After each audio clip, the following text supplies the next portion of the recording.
चलिए आज की इस वीडियो में हम लोग केवल जानेंगे क्लास 10th में साइंस में खासकर कौन कौन सी चीज़ आपके एनसीईआरटी बुक में इंपॉर्टेंट है और आपको एकदम उसको मार्क करके याद कर लेना है for exam point of view. देखिए chapter number 1 chemical reactions and equations. इस चैप्टर में सबसे पहले आपका एक्टिविटी नंबर 1.1 तो बहुत ज़्यादा इंपॉर्टेंट है। क्यों इंपॉर्टेंट है? क्योंकि इस एक्टिविटी का आपको ये फिगर अच्छे से याद होना चाहिए। इस फिगर में क्या बता रहा है वो चीज़ आपका नीचे लिखा हुआ है। नेक्स्ट अगर देखिएगा उस फिगर का ये जो आप देख रहे हैं ये उसी फिगर का इक्वेशन लिखा हुआ है, तो इसको एकदम अच्छे से आपको याद कर लेना है एक्टिविटी 1.1। और उसमें हो क्या रहा है एक्टिविटी 1.1 में, यहाँ पे ये पूरा लिखा हुआ है। दूसरा है आपका एक्टिविटी 1.2।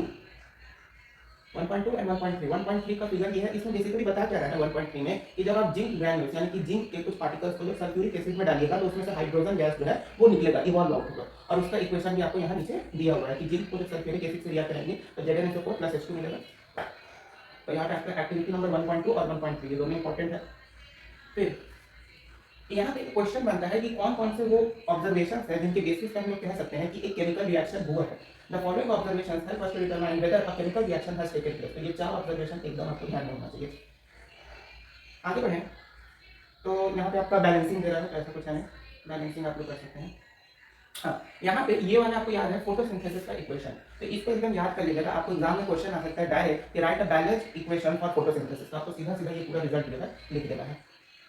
फिर आपका ये जो पहला जो क्वेश्चन है इंटेक्स क्वेश्चन, ये वीवीआई है, इस पर वीवीआई लगा लीजिएगा क्योंकि ये क्वेश्चन जो है इंटेक्स वीवीआई है, इसको एकदम ध्यान में करना है। उसके बाद आपका एक्टिविटी नंबर 1.4 भी इंपॉर्टेंट है। 1.4 में वो क्या रहा है वो यहाँ पे भी लिखा हुआ है और यहाँ पे भी लिखा हुआ है कि एक्टिविटी 1.4 में क्या होगा, तो इसको एकदम याद कर लीजिएगा इस पूरे एरिया को। ठीक है, कैल्शियम ऑक्साइड जिसको कि क्विक लाइन भी बोलते हैं और कैल्शियम हाइड्रोक्साइड जिसको स्लेट लाइन बोलते हैं, उसको वाटर में डालते हैं तो कैल्शियम हाइड्रोक्साइड बनता है। और हीट यानी कि एक्सोथर्मिक रिएक्शन है। इसमें आपसे पूछ सकते हैं किस तरीके का रिएक्शन है, तो एक्सोथर्मिक। तो वो क्यों हो रहा है एक्सोथर्मिक, क्योंकि हीट इवॉल्व हो रहा है। फिर उसके बाद यहाँ पे ये वाला रिलेशन है कि कैल्शियम हाइड्रोक्साइड में जब कार्बन डाइऑक्साइड को ऐड करते हैं तो कैल्शियम कार्बोनेट यानी कि जो चूना पत्थर होता है ना वो हम लोग को मिलता है। उसके बाद बर्निंग ऑफ नेचुरल गैस का आपको इक्वेशन पूछ सकता है, डायरेक्ट याद कर लीजिएगा। फिर आगे बढ़े ग्लास ट्यूब और बर्नर के साथ, यहाँ पे ये आपको फिगर दे देगा एग्जाम में, ये एक्टिविटी का ये फोटो आपको दे देगा एग्जाम में और पूछ देगा कि ये जो है यहाँ पे ये क्या है, तो यहाँ पे ये फेरस सल्फेट क्रिस्टल है, समझ में बता रही है। और फेरस सल्फेट क्रिस्टल के साथ ये गर्ल क्या कर रही है, ये लड़की क्या कर रही है, तो फेरस सल्फेट का जो क्रिस्टल है उसको क्या कर रही है, हीट कर रही है, तो हीट कर रही है उससे क्या क्या प्रोडक्ट बन रहा है, तो वो सारा चीज आपको याद करना है। यानी कि ये आपका इस चैप्टर में जितना भी एक्टिविटी है ना वो सारा का सारा इंपॉर्टेंट है। और हम आपको याद दिलाने कि क्लास 10th में केमिस्ट्री में जो 50% क्वेश्चन है वो अकेले इसी चैप्टर से आ जाता है, इसलिए इस चैप्टर को एकदम याद कर लीजिएगा। कैल्शियम कार्बोनेट एंड लाइमस्टोन चूना पत्थर को जब हीट कीजिएगा तब क्या आएगा, ये वाला एक्टिविटी देख जाना है आप लोग को। फिर उसके बाद ये वाला एक्टिविटी 1.8 भी इंपॉर्टेंट है कि इसमें जब सिल्वर क्लोराइड को सनलाइट में रखते हैं तो उसमें से सिल्वर और क्लोरीन अलग हो जाते हैं। यहाँ पे भाई दिखा रहा है आपको, ये इमेज दे देगा एग्जाम में और बोलेगा कि इसमें क्या है, तो यहाँ पे आपका क्या है सिल्वर क्लोराइड। इस सिल्वर क्लोराइड को जब सन के यानी कि यूवी रेडिएशन में रखा जाता है तो इसमें से सिल्वर और क्लोरीन जो है अलग हो जाता है। मतलब यहाँ पे ये जो पूरा पार्ट देखना है, you will see that white silver chloride, इसका कलर कैसा होगा, व्हाइट। सिल्वर क्लोराइड का कलर व्हाइट टर्न्स ग्रे इन सनलाइट, सनलाइट के प्रेजेंट में ग्रे हो जाता है। तो ये एक्टिविटी आपको अच्छे से करना है और जितना भी एक्टिविटी है उन सबका नीचे में यहाँ पे आपको सोल्यूशन दिया हुआ है। ये वाला रिएक्शन भी बहुत इंपॉर्टेंट है ब्लैक एंड व्हाइट फोटोग्राफी में। आपको बोल देगा कि right equation for black and white photography, तो आपको ये वाला इक्वेशन याद होना चाहिए कि सिल्वर ब्रोमाइड जो है उसको भी जब सनलाइट में रखते हैं तो उसमें से सिल्वर और ब्रोमीन अलग हो जाता है। फिर ये भी आपका वीवीआई में क्वेश्चन इंटरेस्ट याद कर लीजिएगा, उसमें खासकर क्वेश्चन नंबर 1 जो है वो हद से ज्यादा इंपॉर्टेंट है। फिर उसके बाद ये वाला जो फिगर है इसमें टिक कर लीजिए वी वी वी वी आई, क्योंकि यहाँ पे आपका आयरन नियर्स को जब कॉपर यानी आयरन और कॉपर सल्फेट का आपको रिएक्शन हर बार पूछा है अभी तक के इतिहास में, हमेशा पूछेगा। आयरन को जब कॉपर सल्फेट में डालेंगे तो क्या होगा, तो पूरा रिएक्शन यहाँ पे लिखा हुआ है, आपको इसको ध्यान में रखना है। जिंक को जब कॉपर सल्फेट में डालेंगे क्या होगा, लीड को जब कॉपर क्लोराइड में डालेंगे तो क्या होगा। ये भी वीवीआई है डबल डिस्प्लेसमेंट रिएक्शन की, जब सोडियम सल्फेट को बेरियम क्लोराइड के साथ रिएक्ट करेंगे तो हम लोग को एक प्रेसिपिटेट मिलेगा। किस तरीके का, आपको इसमें पूछ देगा कि किस तरीके का रिएक्शन है, तो प्रेसिपिटेट रिएक्शन है। आपको बोल देगा कि इस टेस्ट ट्यूब में ये क्या है, तो सोडियम सल्फेट, यहाँ पे ये क्या है, तो बेरियम क्लोराइड। तो आपको फिगर भी याद रखना होगा और इसमें इस फिगर में इस एक्टिविटी में हो क्या रहा है उस चीज को भी आपको याद रखना होगा। फिर ये वाला और ज्यादा इंपॉर्टेंट आ जाता है, क्यों, क्योंकि कॉपर और ऑक्सीजन, कॉपर हाइड्रोक्साइड, मतलब इस चैप्टर में बेसिकली जो भी है ना वो सारा का सारा आपके लिए इंपॉर्टेंट है इस चैप्टर में, खासकर क्योंकि हम पहले बताया इस चैप्टर से 50% क्वेश्चन आ जाता है एग्जाम में। और कॉपर ऑक्साइड को जब हाइड्रोजन से रिएक्ट किया तो हीट के फॉर्म में ऑक्सीडेशन रिएक्शन में आएगा, ठीक है, ऑक्सीडेशन में। और इसका कलर जो होता है वो ब्राउन होता है, यहाँ कहीं लिखा भी होगा, ठीक है। The surface of copper powder become coated with black copper oxide. Why has this black substance formed? This is because oxygen is added to copper and copper oxide is formed. And black color का substance basically oxidation बता रहा है, तो ये कहीं भी आपको याद कर लेना है पूरा, ये वाला रिएक्शन पूरा याद होना चाहिए। फिर उसके बाद यहाँ पे ऐसा कुछ नहीं, देखिए यही वाला क्वेश्चन आपसे पूछ लेगा कि why does the colour of copper sulphate solution change when an iron nail is dipped in it. जब आयरन नेल को कॉपर सल्फेट में डालते हैं तो उसका कलर चेंज क्यों हो जाता है, तो बस आपको वाला रिएक्शन याद होना चाहिए कि आयरन और कॉपर सल्फेट को जब रिएक्ट करते हैं तो डबल आयरन और कॉपर सल्फेट को जब रिएक्ट कराते हैं तो डिस्प्लेसमेंट रिएक्शन होता है, आयरन जो है कॉपर की जगह ले लेता है, जिसके कारण वो बाद में जाके फेरस सल्फेट हो जाता है, ठीक है। बाकी एक्सरसाइज का क्वेश्चन सब आप लोग कर लीजिए, एक इंपॉर्टेंट ही रहता है एक्सरसाइज में, एनसीईआरटी में खासकर एक्सरसाइज और इंटेक्स क्वेश्चन है वो तो एकदम रट जाइएगा क्लास 10 बोर्ड के लिए। बात है chapter number 2 acid basis and salts पे। एसिड बेसिस एंड सॉल्ट्स में सबसे पहले आपको ये जो इंडेक्स क्वेश्चन है ये वीवीआई है। इस क्वेश्चन में बेसिकली आपको बोल कर रहा है कि आपको 3 टेस्ट ट्यूब दे देगा और उन तीनों टेस्ट ट्यूब में से आपको एक रेड लिटमस पेपर केवल दिया जाएगा। तो उस रेड लिटमस पेपर से आप कैसे पता करेगा कि किस टेस्ट ट्यूब में एसिड है, किसमें बेस है और किसमें न्यूट्रल है, यानी किसमें कलर का चेंज नहीं होता है। ये वाला आपका क्वेश्चन वीवीआई है, इसको नोट कर लीजिएगा। और फैक्टर इंडिकेटर क्या होता है याद कर लीजिए। उसके बाद ये वाला आपका जो फिगर है ये वीवीआई फिगर है, जो है इसमें वो क्या रहेगा, तो reaction of zinc granule with dilute sulphuric acid. मतलब सिंपल वही चीज जो हमने पहले चैप्टर में देखी थी कि जिंक को जब सल्फ्यूरिक एसिड के साथ रिएक्ट करते हैं तो हाइड्रोजन गैस निकलता है। बेसिकली ये वाला जो इमेज है ये आपका हाइड्रोजन गैस का टेस्ट है। ये हाइड्रोजन गैस जब यहाँ पे देख रहे हो जो बबल्स के फॉर्म में ये जो निकल रहा है ये हाइड्रोजन गैस है, और हाइड्रोजन गैस जब बबल के फॉर्म में निकलता है तो ब्लास्ट करता है तो किस साउंड के साथ, पॉप साउंड के साथ। ये इंपॉर्टेंट है ये पूरा फिगर क्यों, तो इसमें पूछ देगा कि which type of sound came when an hydrogen bubble blast, तो पॉप साउंड। और इसमें से आपका कौन सा गैस इवॉल्व हो रहा है, तो हाइड्रोजन गैस। ये फिगर इंपॉर्टेंट है, इसको पूरा याद कर लीजिएगा। आपको बेसिकली इसमें ये भी पूछ सकता है कि इस यहाँ पे ये जो साउंड है ये जो हो रहा है ये क्या हो रहा है, मतलब ऐसे आपको एरो कर देगा और पूछ देगा कि यहाँ पे क्या हो रहा है। तो आपको लिखना होगा burning of hydrogen gas with a pop sound. आपको पूछ देगा कि इसमें यहाँ पे क्या है, तो जिंक ग्रैन्यूल। यहाँ पे कौन सा एसिड है, तो डाइल्यूट सल्फ्यूरिक एसिड। ये सब चीजें होती है। उसके बाद ये वाला बहुत बहुत इंपॉर्टेंट है, आपसे पूछ लेगा कि जब एक मेटल को एक एसिड के साथ रिएक्ट किया जाता है तो आपका कौन सा गैस इवॉल्व होता है। आपसे प्रोडक्ट नहीं पूछेगा, आपसे पूछ लेगा कि कौन सा गैस इवॉल्व होता है। तो जब भी किसी एसिड और मेटल को रिएक्ट करते हैं तो हाइड्रोजन गैस इवॉल्व होता है। उसके बाद हाँ, ये आपको रिएक्शन याद करना होगा। यहाँ पे आपको ये रिएक्शन बेसिकली कार्बन डाइऑक्साइड का टेस्ट है, यानी कि कार्बन डाइऑक्साइड को कैसे टेस्ट करते हैं, test of carbon dioxide. Test नहीं बोलना है, टेस्ट बोलना है, टेस्ट ऑफ कार्बन डाइऑक्साइड। ये रिएक्शन आपका इंपॉर्टेंट है कि जब भी किसी metal carbonate, metal hydrogen carbonate को एसिड के साथ रिएक्ट करते हैं तो सॉल्ट कार्बन डाइऑक्साइड वाटर निकलता है, ये याद कर लेना है। ये भी इंपॉर्टेंट है कि जब भी किसी एसिड और बेस, यहाँ पे आपसे पूछ देगा कि what happens when an acid and the base react. तो जब भी एक एसिड एक बेस के साथ रिएक्ट करता है तो क्या बनता है, सॉल्ट बनता है। पहला क्वेश्चन इंपॉर्टेंट है कि क्यों हम लोग why should curd and sour substances not be kept in brass and copper vessels. Brass और कॉपर वेसल्स पे हम लोग कर्ड और सोर सब्सटेंस को क्यों नहीं स्टोर करके रखते हैं। पहला क्वेश्चन इंपॉर्टेंट है। कंसेप्चुअल जो क्वेश्चंस होते हैं ना वो सारे इंपॉर्टेंट है। आपके एनसीईआरटी में सारे कंसेप्चुअल क्वेश्चंस है जिनका बोर्ड में आने का 90% चांस रहता है। सेकंड है which gas is usually liberated when an acid reacts with a metal। देखो सेम क्वेश्चन पूछ दिया जो अभी हम बोले, क्या बोला कि which gas is usually liberated। आपसे ये नहीं पूछा कि प्रोडक्ट क्या है, आपसे सिंपल पूछ दिया कि एसिड को मेटल के साथ रिएक्ट करेंगे तो कौन सा गैस लिबरेट होगा, तो hydrogen gas. Illustrate with an example how will you test for the presence of this gas। तो टेस्ट कैसे करोगे, तो उसमें पॉप साउंड का आवाज आएगा। और illustrate with an example तो वही ऊपर में जो एग्जांपल बताया जिंक और सल्फ्यूरिक एसिड का लिख दीजिए, आपको नंबर मिल जाएगा। Third number, metal compound react with dilute hydrochloric acid to produce etherness। The gas evolved extinguishes a burning candle। Write a balanced chemical। The gas evolved extinguishes a burning candle, यानी burning candle को extinguish करता है, बुझा देता है। तो यहाँ पे आपका कौन सा गैस है, कार्बन डाइऑक्साइड। कार्बन डाइऑक्साइड को अगर बर्निंग कोई भी कैंडल जल रहा है, कैंडल कैसे जलता है, एक फायर को ऑक्सीजन का रिक्वायरमेंट होता है तो बर्न। तो उसमें क्या होगा, जब आप कार्बन डाइऑक्साइड गैस डाल दीजिएगा तो वो जो मोमबत्ती जल रही है वो ऑटोमेटिकली बुझ जाएगी क्योंकि ऑक्सीजन का जो सप्लाई है वो कट हो जाएगा। तो थर्ड नंबर इंपॉर्टेंट था। यहाँ पे आपसे ये वाला फिगर देख के पूछ देगा कि इसमें क्या हो रहा है, तो सिंपल याद रखना कि एसिडिक सॉल्यूशन है वाटर। यहाँ पे आपसे पूछ देगा acid solution in water conducts electricity. यहाँ पे आपको दो चार चीज और पूछ सकता है कि डिस्टिल्ड वाटर जो होता है, यानी कि कहीं पे अगर पानी ऐसे जमा हुआ है तो वो आपका इलेक्ट्रिसिटी कंडक्ट नहीं करता है, लेकिन रेन वाटर आपका इलेक्ट्रिसिटी कंडक्ट करता है। तो ऐसा क्यों होता है, तो इसका सिंपल आंसर है कि रेन वाटर जो है वो एटमॉस्फेयर से कार्बन डाइऑक्साइड को लेके आता है। कार्बन डाइऑक्साइड और रेन वाटर है तो वाटर में हाइड्रोजन है, तो हाइड्रोजन और कार्बन डाइऑक्साइड मिलकर कार्बोनिक एसिड बना देता है और उसका आईएक्स जो है वो रेन वाटर में फ्रीली मूव करता है, जिसके कारण रेन वाटर जो है वो इलेक्ट्रिसिटी कंडक्ट करता है, जबकि डिस्टिल्ड वाटर इलेक्ट्रिसिटी कंडक्ट नहीं करता है। यहाँ पे याद होगा कि जब भी किसी एसिड को वाटर में डालते हैं तो वो हाइड्रोजन आयन को रिलीज करता है, वैसा चीज बेकार है। ये आपका पिछले साल 2023 में सैंपल पेपर में ये आपका आ गया था। इसमें आपसे सिंपल पूछा था कि यहाँ पे इस ट्यूब में क्या है, तो गार ट्यूब कंटेनिंग कैल्शियम क्लोराइड, ये आपका सैंपल पेपर में आ चुका है।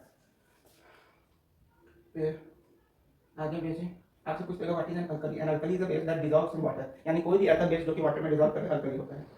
बाकी इसमें आपका फिर से पहले नंबर क्वेश्चन इंपॉर्टेंट है कि क्यों हम लोग हाइड्रोक्लोरिक और HNO3 should show acidic character in aqueous solution while solution of compounds like alcohol and glucose do not show acidic character। जब भी हाइड्रोक्लोरिक एसिड को आप वाटर में डालिएगा तो H+ रिलीज कर देगा और एसिड का टेंडेंसी होता है कि वो H+ आयन रिलीज करते हैं, जिसके कारण HCl जो है वो एसिडिक कैरेक्टर शो करेगा और HNO3 भी एसिडिक कैरेक्टर शो करेगा, जबकि अल्कोहल और ग्लूकोज को जब वाटर में डालिएगा तो वो बेस की तरह रिएक्ट करेगा क्योंकि हाइड्रोक्साइड OH- आयन को रिलीज करता है।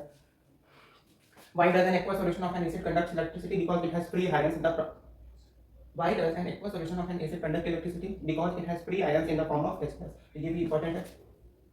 फिर थर्ड नंबर आपके ये सारे कंसेप्चुअल क्वेश्चन है, आप समझ पा रहे हो कि ये सब कंसेप्चुअल है। अब जैसे थर्ड नंबर देखो, why does dry hydrochloric gas not change the colour of dry litmus paper. अब लिटमस पेपर क्या करता है, एसिड और बेसिक कैरेक्टर को शो करता है। अब याद करो, एसिड जो होता है वो हमेशा एक्वा सॉल्यूशन में अपना एसिडिक कैरेक्टर को शो करता है। एसिडिक कैरेक्टर शो करने का मतलब है कि हमेशा एक्वा सॉल्यूशन में यानी कि वाटर के प्रेजेंस में ही वो हमेशा अपना H+ आयन रिलीज करता है। तो यहाँ पे HCl गैस जो है वो ड्राई स्टेट में यानी सूखे में है, तो वो अपना H+ आयन रिलीज नहीं करेगा, और H+ आयन रिलीज नहीं करेगा तो वो एसिडिक कैरेक्टर को शो नहीं करेगा, इसीलिए ड्राई लिटमस पेपर का कलर भी चेंज नहीं होता। तो ये सारे कंसेप्चुअल क्वेश्चन है, आपको आना चाहिए। VVI पीएच स्केल आपको दिया हुआ है। 7 जो होता है न्यूट्रल होता है, यानी वाटर का आपका पीएच वैल्यू 7 होता है। 7 से इधर जाएगा, एसिडिक कैरेक्टर बढ़ेगा, इधर आइएगा, बेसिक कैरेक्टर बढ़ता जाएगा। यानी कि अगर कोई सब्सटेंस आपको दे दिया, आपको इसमें पूछ सकते हैं एग्जाम में, मान लीजिए आपको कुछ सब्सटेंस दे दिया, कुछ केमिकल्स दे दिए और उसका बोल दिया कि पीएच जो है 4.5 है, तो 4.5 यानी कि 7 से कम है, तो बोल देगा कि ये किस टाइप का इसका कैरेक्टरिस्टिक होगा, एसिडिक या बेसिक। आपको एसिडिक लिखना होगा, क्यों? क्योंकि उसका पीएच क्या दिया आपको 4.5, और 7 से 4.5 क्या होगा, कम होगा, यानी कि एसिडिक नेचर उसका इंक्रीज कर देगा। वहीं आपको दे देगा 8.5 यानी कि उसका बेसिक नेचर इंक्रीज करेगा, इसी में से आपको ये दे देगा। आपको पूछ देगा हम लोग के बॉडी का वर्क जो पीएच रेंज है वो कितना होता है, तो 7 से 7.8 तक इंपॉर्टेंट है। हम लोग के जो आपको ये क्वेश्चन डायरेक्ट पूछ देगा what is the pH of the soil in your backyard, तो आपके बैकयार्ड में सॉइल का पीएच क्या है, या आपसे डायरेक्ट पूछेगा। आपको सारा एग्जांपल क्वेश्चन यहाँ दिया हुआ है।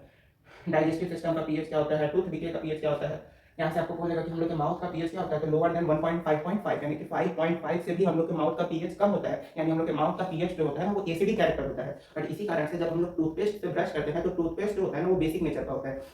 तो टूथपेस्ट क्या करता है, उस एसिडिक नेचर यानी हम लोग के माउथ में कैसा नेचर है, एसिडिक, और टूथपेस्ट से ब्रश किया तो बेसिक नेचर और एसिडिक नेचर रिएक्ट किया तो न्यूट्रलाइज कर देता है, न्यूट्रलाइजेशन रिएक्शन।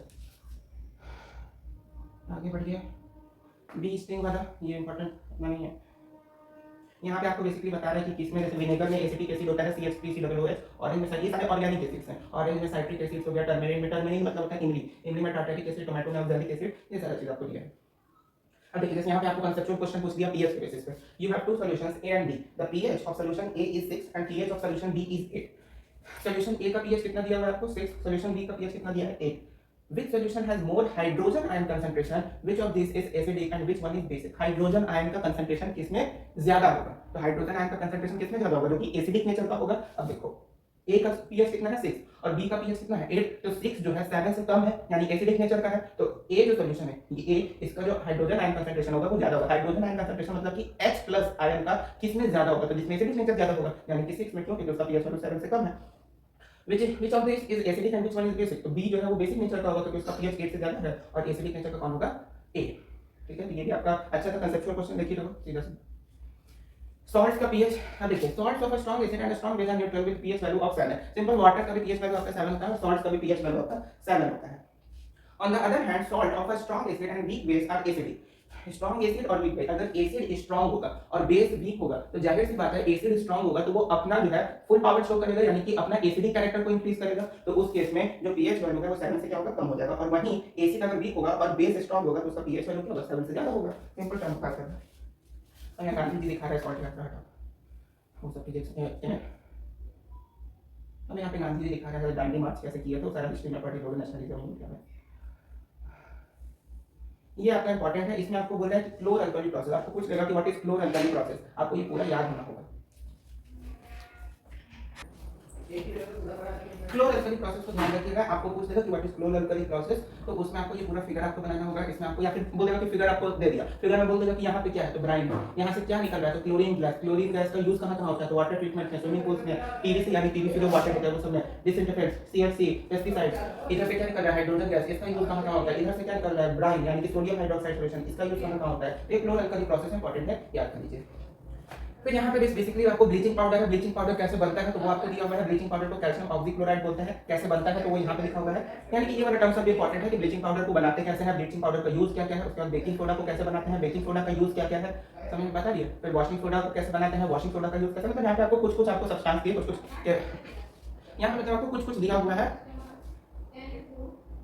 मतलब यहाँ पे आपको बेसिकली कुछ कुछ कंपाउंड्स दिया हुआ है और उन सब कंपाउंड्स को कैसे फॉर्म करते हैं, उन सबका यूज क्या क्या है वो सब दिया हुआ है, सब याद कर सकते हैं। फिर प्लास्टर ऑफ पेरिस, ये वीवीआई है, इसको याद कर लीजिएगा कि 373 केल्विन पे जब जिप्सम को हीट करते हैं तो प्लास्टर ऑफ पेरिस बनता है। ये वीवीआई है, आपका एग्जाम में बहुत बार पूछ चुका है। इंडेक्स क्वेश्चन हम हमेशा बोलते हैं कि इंपॉर्टेंट है, याद ही कर लीजिएगा। और यहाँ से एक्सरसाइज शुरू। चलिए अगला चैप्टर आपका metals and non metals. Metals और नॉन मेटल्स में सबसे पहले आप लोग जान लीजिए मेटल्स क्या होता है, तो जो इलेक्ट्रॉन को रिलीज करता है वो मेटल्स होते हैं, और जो उस इलेक्ट्रॉन्स को एक्सेप्ट करता है वो नॉन मेटल्स होते हैं। और उसके बाद मेटल्स का क्या क्या फिजिकल प्रॉपर्टीज है, सोलोरस, डक्टाइल, मैलिएबल, वो सब पूरा रट जाइए। नॉन मेटल्स का क्या क्या फिजिकल प्रॉपर्टी वो सब रट जाइए। बाकी इतना पेज में आपका वही चीज लिखा हुआ है। ऑल मेटल्स एक्सेप्ट मरकरी जो होता है वो लिक्विड स्टेट में होता है, iodine is a metal but it is dustless, पूरा वही सब दिया, रट जाइए, इतना तक में कुछ नहीं था, वही सब चीजें। मतलब यहाँ तक में क्या था, केवल फिजिकल प्रॉपर्टीज था। केमिकल प्रॉपर्टीज में आपको ये जानना रहता है कि मेटल किसके साथ रिएक्ट करेगा, किसके साथ नहीं करेगा, नॉन मेटल किसके साथ रिएक्ट करेगा, नहीं करेगा, वो सारी चीजें दिया है। मेटल ऑक्सीजन के साथ रिएक्ट करेगा, मेटल ऑक्साइड बनाएगा, ये सब आसान है, इसमें कुछ कुछ रिएक्शन दिया हुआ है वो सब याद कीजिए और कुछ नहीं है यहाँ। अगले में ये जो आपका है ना action of steam on a metal, ये फिगर तो इतना ज्यादा इंपॉर्टेंट नहीं है, लेकिन इसमें जो आपका रिजल्ट है वो बहुत ज्यादा इंपॉर्टेंट दिया हुआ है। मतलब फिगर आपसे एग्जाम में नहीं पूछता है, यहाँ पे बस आपको रिजल्ट ध्यान रखना है। जैसे metal react with water and produces a metal oxide and hydrogen gas, metal oxide that are soluble in water dissolve in it to further form metal hydroxide, but all metals do not react with water. मतलब ये वाला जो page है ना, इस page में जितना भी लिखा है, और खासकर ये वाला लाइन जो है एकदम याद कर लीजिएगा कि calcium starts floating because the bubble of hydrogen gas form stick to the surface of the metal. यानी कि जो आपका ये जो पूरा यहाँ पे दिया हुआ है फिगर, इस पूरे फिगर में क्या हो रहा है तो वो चीज यहाँ पे लिखा हुआ है यहाँ पे, और उसका रिएक्शन सब यहाँ पे दिया है। यहाँ पे रिएक्शन दिया है, the reaction of calcium with water is less violent, the heat evolved is not sufficient for hydrogen to catch fire। मतलब समझ रहे हो ना, इस पेज में जो भी चीज लिखा हुआ है यहाँ तक उन सबको एकदम याद कर लेना, लाइन बाय लाइन क्या बोल रहा है, क्या कह रहा है, उस चीज समझ लेना, ये पेज इंपॉर्टेंट है। फिर मेटल और डाइल्यूट एसिड सेम चीज है, सॉल्ट और हाइड्रोजन गैस बनेगा। अब यहाँ पे एक क्वेश्चन आपका अच्छा पूछ देता है, यहाँ पे पूछा आपसे कि why does hydrogen gas is not evolve when a metal reacts with nitric acid. देखिए नाइट्रिक एसिड जो होता है ना वो एक स्ट्रॉन्ग ऑक्सीडाइजिंग एजेंट होता है। नाइट्रिक एसिड क्या होता है, एक स्ट्रॉन्ग ऑक्सीडाइजिंग एजेंट होता है। तो वो क्या करता है कि जब हाइड्रोजन गैस इवॉल्व आउट होना होता है, जैसे एक मेटल से एसिड है, वो एसिड क्या है कि वो एक एसिड भी है, ये क्या है, नाइट्रिक एसिड भी है और एक स्ट्रॉन्ग ऑक्सीडाइजिंग एजेंट भी है। तो हाइड्रोजन गैस जब निकल रहा होता है ना, तो क्योंकि इसका ऑक्सीडाइजिंग प्रॉपर्टी है, जिसके कारण उस जो हाइड्रोजन गैस निकलता है उसको ऑक्सीडाइज कर देता है। क्या कर देता है, it oxidises hydrogen produces to water and itself get reduced to any of the nitrogen oxides N2 NO या NO2। मतलब उस हाइड्रोजन गैस को भी ऑक्सीडाइज कर देता है और खुद भी रिड्यूस हो जाता है, या तो N2O के फॉर्म में या NO या फिर NO2 के फॉर्म में। But magnesium and manganese react with very dilute HNO3 to evolve H2। यानी कि ये वाला पैराग्राफ भी आपका इंपॉर्टेंट है, यहाँ से भी क्वेश्चन आ जाएगा कि why does nitric acid not react with metals। मतलब यहाँ पे क्वेश्चन आपसे सिंपल हो सकता है कि नाइट्रिक एसिड जो है वो मेटल्स के साथ रिएक्ट नहीं करते हैं, लेकिन बाकी जितने भी एसिड्स हैं वो सारे के सारे मेटल्स के साथ रिएक्ट करते हैं, क्यों। और इसमें आपसे पूछ देगा कि वो दो एलिमेंट्स बताइए जो कि नाइट्रिक एसिड के साथ रिएक्ट करते हैं और हाइड्रोजन गैस को प्रोड्यूस करते हैं। तो मैग्नीशियम और मैंगनीज जो है नाइट्रिक एसिड के साथ रिएक्ट करता है हाइड्रोजन गैस को प्रोड्यूस करने के लिए। बस यहाँ तक इतना ही था। एक ये टर्म याद कर लीजिएगा, एक्वा रिजिया क्या होता है। एक्वा रिजिया मतलब रॉयल वाटर, मतलब ये जो डू यू नो है ना, इस डू यू नो को याद कर लीजिएगा, एक्वा रिजिया होगा। फिर यहाँ पे वही आयरन नेल और कॉपर सल्फेट सॉल्यूशन का जो रिएक्शन है वो चीज दिखा रहा है कि उससे आयरन सल्फेट सॉल्यूशन बन जाता है। फिर यहाँ पे ये रिएक्टिविटी सीरीज, ये तो एकदम याद कर लीजिए क्योंकि इसी के बेसिस पे आप कोई भी डबल डिस्प्लेसमेंट या डिस्प्लेसमेंट रिएक्शन को शो कर सकते हैं। जैसे सबसे पहले potassium sodium calcium magnesium aluminium zinc iron lead hydrogen, hydrogen का याद रखना, हाइड्रोजन के ऊपर जितना होगा वो सारा मोस्ट रिएक्टिव होगा, उसके नीचे सब लेस रिएक्टिव है, कॉपर मरकरी सिल्वर और गोल्ड। सबसे ज्यादा मोस्ट रिएक्टिव क्या है, पोटेशियम। फिर उसके बाद सोडियम, पोटेशियम जो है वो सोडियम से भी ज्यादा रिएक्टिव होता है, सबसे ज्यादा लीस्ट रिएक्टिव कौन है, गोल्ड। ठीक है, तो इस टेबल को याद कर लेना है। इसका भी पहला क्वेश्चन इंपॉर्टेंट है, why sodium kept emerge in kerosene oil. Sodium को केरोसिन ऑयल में क्यों इमर्ज करके रखा जाता है, क्योंकि अगर वाटर में उसको डाल देंगे तो वाटर के साथ रिएक्ट कर जाएगा, एकदम वायलेंट रिएक्शन हो जाता है, इसलिए केरोसिन ऑयल में रखते हैं। ये सारे कंसेप्चुअल क्वेश्चन है। जैसे right equation for the reaction of iron with steam, steam वही है जो अभी आपको लिखा है ना, फिगर आ गया, ये देखिए यहीं पे होगा, आयरन है, आयरन का यहाँ पे ये वाटर नहीं है, यहाँ पे ये स्टीम है, react with steam to form metal oxide and hydrogen gas. इसीलिए बोले इस पेज को, ये वाला जो पेज है ना, ये फिगर वाला, इसको एकदम याद कर लीजिए, इस पेज से आपका डायरेक्ट क्वेश्चन देंगे, कंसेप्चुअल में पूछा गया है यहाँ पे कि right equation for the reaction of iron with steam calcium and potassium with water, calcium का गैस वोलेटाइल रहता है, बाकी इसमें कुछ नहीं है।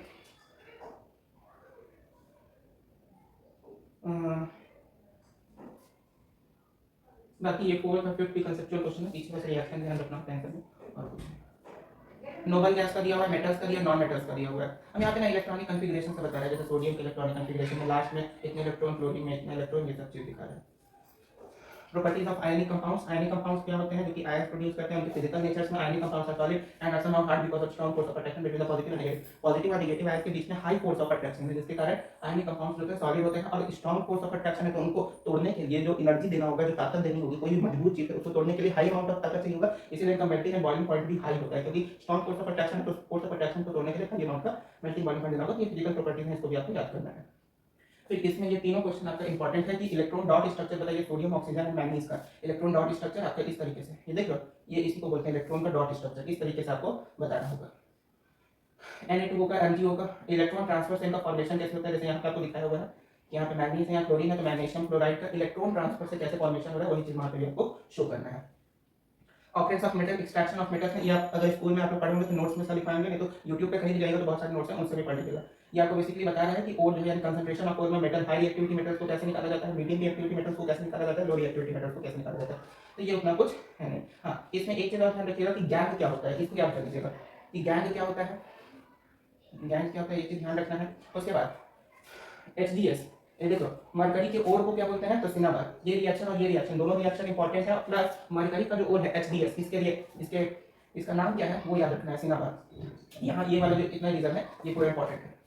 आगे बढ़ते हैं, एक्सट्रैक्शन मेटल्स ये सब नहीं है। हाँ, फिर एक चीज और, थर्मिट रिएक्शन क्या होता है, थर्मिट रिएक्शन का यूज कहाँ करते हैं, तो फॉर जॉइनिंग रेलवे ट्रैक्स होता है, इसको जॉइन करने के लिए ये रेल्स होता है, रेल्स को जॉइन करने के लिए जिस रिएक्शन का यूज करते हैं उसको थर्मिट रिएक्शन होता है, और यही होता है आपका थर्मिट रिएक्शन। तो थर्मिट रिएक्शन याद होना चाहिए। फिर उसके बाद यहाँ पे क्या, तो इसके बाद यहाँ पे आपका ये आपको इलेक्ट्रोलाइसिस रिफाइनिंग ऑफ मेटल बोल रहा है, यानी इलेक्ट्रोलाइटिक रिफाइनिंग क्या होता है, हालांकि इतना इंपॉर्टेंट नहीं है, एक बार देख लीजिएगा बस। फिर उसके बाद यहाँ पे ये VBI है, इसमें जो भी है कि define the following of mineral क्या होता है, और क्या होता है, गैंग क्या होता है, जो हम आपको बता रहे थे।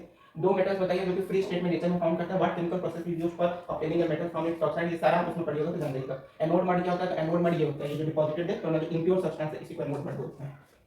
फिर corrosion acidity, prevention of corrosion, corrosion को कैसे प्रिवेंट कर सकते हैं, तो पेंटिंग से है ना, कि अगर कहीं भी कोरोजन हो गया तो वहाँ पे पेंट कर दो, पेंट क्या करेगा, ऑक्सीजन का कांटेक्ट हो जाएगा, जिस कारण ऑक्साइड का फॉर्मेशन नहीं होगा, तो आपका रस्टिंग नहीं होगा। ऑयलिंग कर सकते हैं, ग्रीसिंग कर सकते हैं, जैसे देखते हो गाड़ी वगैरह में चक्के के पास जो लोहा से कनेक्ट होता है व्हील से, वहाँ पे ग्रीस कर दिया जाता है ताकि फ्रिक्शन कम हो जाए और इजीली रोटेशनल मोशन हो सके। गैल्वेनाइजिंग, क्रोम पेंटिंग, एनोडाइजिंग, ये सब चीजें हैं इसमें, ठीक है।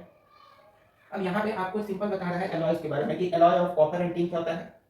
जैसे यहाँ पे आपको ये वाला याद कर सकते हैं, जैसे ब्रास जो है N alloy of copper and zinc, bronze N alloy of copper and tin, उसके बाद N alloy of lead and tin क्या है, सोल्डर, सोल्डर क्या है, लीड और टिन का एक एलॉय है। फिर उसके बाद कॉपर और टिन का एलॉय ब्रोंज, जिंक और कॉपर का एलॉय क्या हो गया, ब्रास। तो यहाँ पे एलॉय आपसे पूछ सकता है, बस और कुछ नहीं। ये आपको केस बेस्ड में दे सकता है, हालांकि केस बेस्ड में आज तक तो आया नहीं है, लेकिन आपको ये केस बेस्ड में ये दे सकता है कि ये आपका पिलर लगा देगा और ये केस बेस्ड में दे सकता है। बाकी एक्सरसाइज तो हम बोलते हैं हर चैप्टर का इंपॉर्टेंट, और खासकर इसका MCQ तो याद से कर लो। कार्बन एंड इट्स कंपाउंड्स में चलता है। कार्बन एंड इट्स कंपाउंड्स में सबसे पहले आपको कोवैलेंट बॉन्ड क्या होता है, कोवैलेंट बॉन्ड जानते हो कि इलेक्ट्रॉन के शेयरिंग से जो बॉन्ड का फॉर्मेशन होता है उसी को कोवैलेंट बॉन्ड बोला जाता है।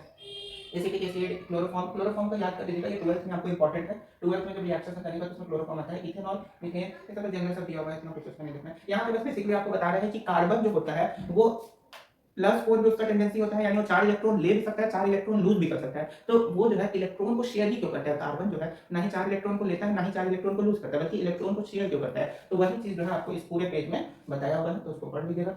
हाइड्रोजन, हाइड्रोजन के बीच में कैसा बॉन्ड होता है, सिंगल बॉन्ड होता है। ऑक्सीजन, ऑक्सीजन के बीच में डबल बॉन्ड होता है, और नाइट्रोजन के बीच में ट्रिपल बॉन्ड होता है। यही सारा चीज आपको इस पेज में बताया है। सिंगल कोवैलेंट बॉन्ड, इन सब के बीच में कैसा बॉन्ड है, ये कोवैलेंट बॉन्ड है। जैसे हाइड्रोजन के बीच में यहाँ पे देखो तो ये कोवैलेंट बॉन्ड है, हाइड्रोजन के बीच में, ऑक्सीजन के बीच में और नाइट्रोजन के बीच में, सबके बीच में कोवैलेंट बॉन्ड है। Electron are shared between atoms and no charge particles are formed. Electrons जो होता है एटम्स के बीच में शेयर होते हैं, इसी कारण से मतलब इलेक्ट्रॉन शेयरिंग से जो कंपाउंड्स बनते हैं वो जनरली पुअर कंडक्टर्स होते हैं इलेक्ट्रिसिटी के। What would be the electron dot structure of carbon dioxide जिसका फॉर्मूला कार्बन, मतलब वही इलेक्ट्रॉन डॉट स्ट्रक्चर जो मेटल्स और नॉन मेटल्स में लिखे थे वही है। ये जो सेकंड नंबर क्वेश्चन है इंपॉर्टेंट है, क्योंकि ये सल्फर का क्राउन लाइक स्ट्रक्चर है। आपको एग्जाम के पॉइंट ऑफ व्यू से इंपॉर्टेंट नहीं है, लेकिन आगे के एग्जाम के इंपॉर्टेंट है कि सल्फर का 8 एटम्स ऑफ सल्फर है, उसमें कैसा इलेक्ट्रॉन डॉट स्ट्रक्चर होता है, स्क्रीन पे दिखा रहा होगा, उसको याद कर लीजिएगा। रिंग लाइक स्ट्रक्चर होता है, क्राउन लाइक। फिर वर्सेटाइल नेचर ऑफ कार्बन की वही चीज वापस है कि कार्बन जो है टेट्रावैलेंट होता है। टेट्रावैलेंसी को क्यों शो करता है, मतलब कि उसका वैलेंसी 4 ही क्यों होता है, 4 से ज्यादा क्यों नहीं, 4 से कम क्यों नहीं, वही सारी चीज यहाँ पे बता रहा है और कुछ नहीं। ऑर्गेनिक कंपाउंड्स, ऐसे कंपाउंड्स जिसमें कार्बन है और हाइड्रोजन दोनों वो सारे ऑर्गेनिक कंपाउंड्स होते हैं। सैचुरेटेड, अनसैचुरेटेड, सैचुरेटेड में सैचुरेटेड, अनसैचुरेटेड, सैचुरेटेड में दो तरह के अल्कीन, अल्कीन, और अनसैचुरेटेड में अल्काइन आ जाता है। कार्बन कार्बन के बीच में सिंगल बॉन्ड हो अल्केन, कार्बन कार्बन के बीच में डबल बॉन्ड हो, सिंगल बॉन्ड हो अल्केन, डबल बॉन्ड हो अल्कीन, और ट्रिपल बॉन्ड हो जाए तो फिर अल्काइन। जैसे यहाँ पे देखिए, यहाँ पे आपको इथीन का स्ट्रक्चर दिखा रहा है कि वो कार्बन है, यहाँ पे ये X जो है वो इलेक्ट्रॉन्स है, यहाँ पे X क्या है, X और ये डॉट क्या है, इलेक्ट्रॉन है। इथीन में 2 कार्बन है और हाइड्रोजन है, इसका स्ट्रक्चर यहाँ पे भी है, 2 कार्बन और यहाँ पे हाइड्रोजन, यहाँ पे हाइड्रोजन, इसका स्ट्रक्चर है इथीन का, समझ में बताइए। फिर आगे बढ़ते हैं, chain and branch ring. Chain और ब्रांच इसमें सिंपल समझना, जैसे इसमें बस इसमें तो आप लोगों को फार्मूला याद रखना है। जैसे कार्बन की संख्या अगर 1 होगी, नंबर ऑफ कार्बन एटम्स 1 होंगे तो उसको मीथ बोलते हैं, 2 होगा तो 3 होगा तो प्रॉप, 4 होगा तो ब्यूट, 5 होगा तो पेंट, 6 होगा तो हेक्स। तो methane, ethane, propane, butane, pentane, hexane, इसका सबका फार्मूला जो है ये सब अल्केन में आते हैं। किसमें आते हैं, अल्केन में, जिसका फार्मूला CnH2n+2, जहां n क्या होता है, नंबर ऑफ कार्बन। तो अगर एक कार्बन होगा तो Cn, यानी C क्या है कार्बन, H क्या है हाइड्रोजन, तो CnH2n+2। तो उसके बेसिस पे यहाँ आपका फार्मूला ये सब आप पढ़े भी होंगे, अच्छे से समझ जाइएगा। Two possible carbon skeletons. देखो कार्बन का इसको बोलते हैं चेन लाइक स्ट्रक्चर। कैसा स्ट्रक्चर? Chain like structure. और ये भी चेन लाइक स्ट्रक्चर होता है, बस इसमें एक ब्रांच निकल जाता है। ये पूरा आपका ऑर्गेनिक केमिस्ट्री का पार्ट है। 12th और 11th में इसको और अच्छे से समझिएगा आप लोग। ये आपका बीबीआई में बेंजीन का एकदम स्ट्रक्चर याद कर लीजिएगा, उसका केमिकल फार्मूला याद कर लीजिएगा। एग्जाम में आपसे पूछ लेगा कि बेंजीन का स्ट्रक्चर कैसा होता है, तो ऐसा स्ट्रक्चर होता है बेंजीन का, और यहाँ पे ये होता है। इसका एक स्ट्रक्चर हम लोग ऐसे भी बनाते हैं जो आपके स्क्रीन पे दिख रहा होगा, वो भी बेंजीन का स्ट्रक्चर होता है, लेकिन वो हायर लेवल ऑफ क्लासेस के लिए ठीक है। अभी आप 10th में है तो ये वाला स्ट्रक्चर आपके लिए इंपॉर्टेंट है। इसमें डबल बॉन्ड आप इधर से भी शुरू कर सकते हैं, इधर से भी शुरू कर सकते हैं। अगर डबल बॉन्ड आपका यहाँ से शुरू है तो इधर सिंगल बॉन्ड होगा, अगर इधर डबल बॉन्ड है तो इधर सिंगल बॉन्ड देना होगा। अल्केन्स एक सिंगल बॉन्ड वाले कार्बन, मोर डबल बॉन्ड्स तो अल्कीन, ट्रिपल बॉन्ड्स तो अल्काइंस। बाकी यहाँ पे आपके फंक्शनल ग्रुप्स आ गए। यहाँ पे टोटल आपको 5 ही फंक्शनल ग्रुप पढ़ना है, जबकि 11th और 12th मिला के 13 to 14 फंक्शनल ग्रुप्स पढ़ना है। यहाँ केवल 5 ही पढ़ना है। हेलो, हेलोजन का, अल्कोहल का, एल्डिहाइड, कीटोन और कार्बोक्सिलिक एसिड। हेलो हेलो मतलब होता है हेलोजन ग्रुप्स, यानी क्लोरीन, ब्रोमीन, आयोडीन, ये सब। तो क्लोरो का सिंपल होता है Cl, ब्रोमो का Br, अल्कोहल का OH, एल्डिहाइड का होता है CHO। क्या होता है? CHO, जिसको कि ऐसे लिखाते हैं। कीटोन का CO और कार्बोक्सिलिक एसिड का COOH। ठीक है, तो ये सारा आपका इंपॉर्टेंट है। मतलब इसमें बेसिकली आपको नॉमेनक्लेचर पूछ सकता है कि मीथेन का स्ट्रक्चर बताइए, इथेन का स्ट्रक्चर बताइए, मिथाइन का इथीन का स्ट्रक्चर बताइए, इथाइन का स्ट्रक्चर बताइए। हमेशा ध्यान रखना कि ऑर्गेनिक केमिस्ट्री में जो कार्बोनेटेड कंपाउंड्स है, इसमें मीथेन और मिथाइन नहीं होता है, इथीन और इथाइन से स्टार्ट होता है, अल्कीन और अल्काइन में। ठीक है, ये नॉमेनक्लेचर हो गया। जैसे यहाँ देखो, हेलो अल्कीन में सबसे पहले यहाँ पे देखिए, यहाँ पे टोटल कार्बन कितना है? 3 कार्बन है, तो 3 के लिए क्या आता है? प्रोप। 3 के लिए क्या आता है? प्रोप। तो यहाँ पे और यहाँ पे सिंगल बॉन्ड है, तो सिंगल बॉन्ड में अल्केन में जो लास्ट में ए है वो एज अ सफिक्स जुड़ जाता है, तो प्रोपेन हो गया। और इसके साथ क्या Cl, तो उसमें क्लोरो लगे। देखिए यहाँ पे इसका क्या है? क्लोरो, और Br का ब्रोमो, तो उसी तरीके से वहाँ पे नाम में लग गया क्लोरोप्रोपेन। ठीक है, उसी तरीके से यहाँ पे Br है तो ब्रोमोप्रोपेन। फिर उसके जैसे अल्कोहल है, तो अल्कोहल में जो सफिक्स है, सफिक्स मतलब लास्ट से जो जुड़ता है, प्रीफिक्स मतलब पहले, तो सफिक्स जो है OL होता है, यानी लास्ट का ये जो OL है यही सफिक्स के तौर में अल्कोहल में आता है। तो जैसे यहाँ पे 3 कार्बन है तो प्रोपेन OL। अब यहाँ पे E नहीं है। E क्यों नहीं है? क्योंकि E जो है वो वोवेल है, 2 वोवेल एक साथ नहीं हो सकता है। O और E का वोवेल है, तो 2 वोवेल एक साथ नहीं हो सकता है, इसलिए इस E को हटा दिया और प्रोपेनॉल हो गया। एल्डिहाइड में Al हो जाता है, प्रोपेनल। यहाँ पे भी 2 वोवेल एक साथ नहीं आ सकता है, इसलिए E को हटा के A कर दिया गया। और इसका देखो एल्डिहाइड में कुछ ऐसे जुड़ा हुआ है। तो ये सारे बाकी आपका अल्कीन्स में जैसे होता है, अल्कीन में जैसे E यानी अल्काइन में Y यानी कार्बोक्सिलिक एसिड में प्रोपेनोइक एसिड, प्रोपीन, प्रोपाइन, ये सब है। नेक्स्ट है, how many structural isomers can you draw for pentane. Pentane के लिए इंपॉर्टेंट है पहला क्वेश्चन कि कितने स्ट्रक्चरल आइसोमर्स आप ड्रॉ कर सकते हैं पेंटेन के। तो 5 आप लोग मैक्सिमम ड्रॉ करिएगा, 5, और उसका पांचों का नाम लिख दीजिएगा। What will be the formula and electron draw structure of cyclopentane, ये भी इंपॉर्टेंट है। थर्ड नंबर, अच्छा इसमें ये सारा आपको बस नॉमेनक्लेचर है कि नाम डालिए, ये सबका बोलेगा आपको स्ट्रक्चर बनाने के लिए इन सबका नाम पूछेगा। उसके बाद यहाँ से रिएक्शन सब इंपॉर्टेंट आ जाता है कि कंबशन रिएक्शन कैसा होता है, जिसमें हीट एनर्जी इवॉल्व आउट होता है, लाइट और हीट एनर्जी निकलता है, तो वो होता है कंबशन रिएक्शन। जैसे कार्बन और ऑक्सीजन को मिलाकर कार्बन डाइऑक्साइड हीट और लाइट एनर्जी निकलती है, वो सब चीजें यहाँ पे है।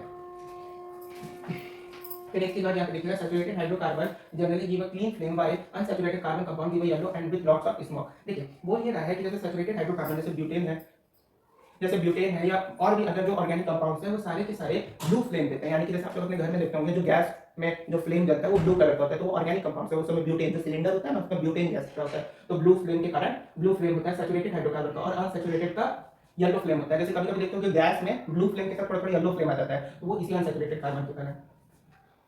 बाकी यहाँ पे ये सब आप लोग पढ़े होंगे और कुछ नहीं ज़्यादा बताएंगे तो हमारे नुकसान है। बाकी ये वाला रिएक्शन याद कर लीजिएगा, ये एग्जाम में आ चुका है, बट 2023 में एग्जाम में ये वाला रिएक्शन आ चुका है, इसको याद कर लीजिएगा।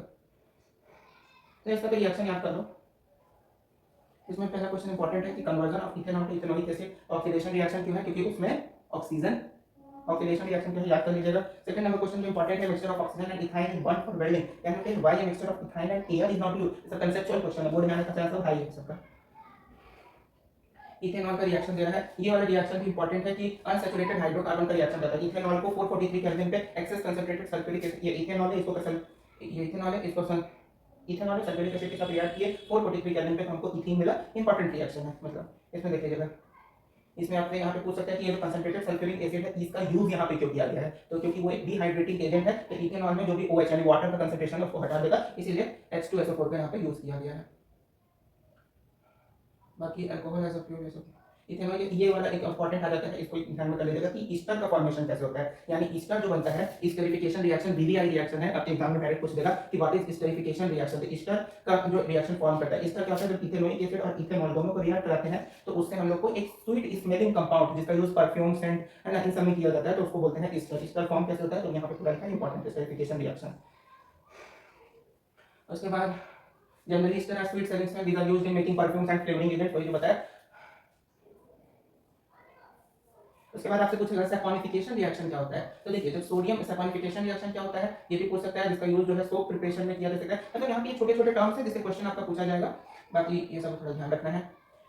ये सब आपको दिखेगा भी, अगर आप प्रैक्टिस भी कर रहे होंगे क्वेश्चन का तो उसमें आपको दिखेगा ये सब टर्म, जैसे ये हो गया, ये हो गया, reaction with carbonates, hydrogen carbonate के साथ। उसका सोप एंड डिटर्जेंट में ये सोप का एक स्ट्रक्चर आपको दिखा रहा है। सोप में दो तरह का हाइड्रोफोबिक, एक हाइड्रोफिलिक। हाइड्रोफोबिक जैसे कि मरकरी हो गया, ये सब जो होता है हाइड्रोफोबिक नेचर के होते हैं, यानी इनको वाटर से एलर्जी होता है। हाइड्रोफिलिक जो कि वाटर में डिसॉल्वेबल होते हैं। तो वो सारा चीज यहाँ पे आपको दिया हुआ है। यहाँ पे आपको बेसिकली बता रहा है कि कैसे जो जैसे यहाँ पे ये जो है आपका कुछ इम्प्योर सब्सटेंस है, जैसे कपड़ा में, कपड़े में कहीं पे भी अगर जैसे दाग लग जाता है तो जब डिटर्जेंट को घिसते हैं, डिटर्जेंट को या कोई भी चीज से कपड़ा धोते हैं तो उसमें उस कपड़े से वो दाग निकलता कैसे है, वो सारा चीज आपको यहाँ पे करके बता रहा है कि ये जो होता है इसमें ये हाइड्रोफोबिक होता है, ये जो होता है ना ब्लू कलर का ये हाइड्रोफिलिक होता है, यानी इनको पानी से लगा होता है तो ये पानी की तरफ होता है। और ये व्हाइट व्हाइट हाइड्रोफोबिक होता है जो कि इस डस्ट को अपने से कनेक्ट कर लेता है। तो यहाँ पे इस डस्ट को अपने से कनेक्ट कर लेता है और फिर उसको कपड़े में से निकाल लेता है। तो वही सब चीजें यहाँ पे बता रहा है।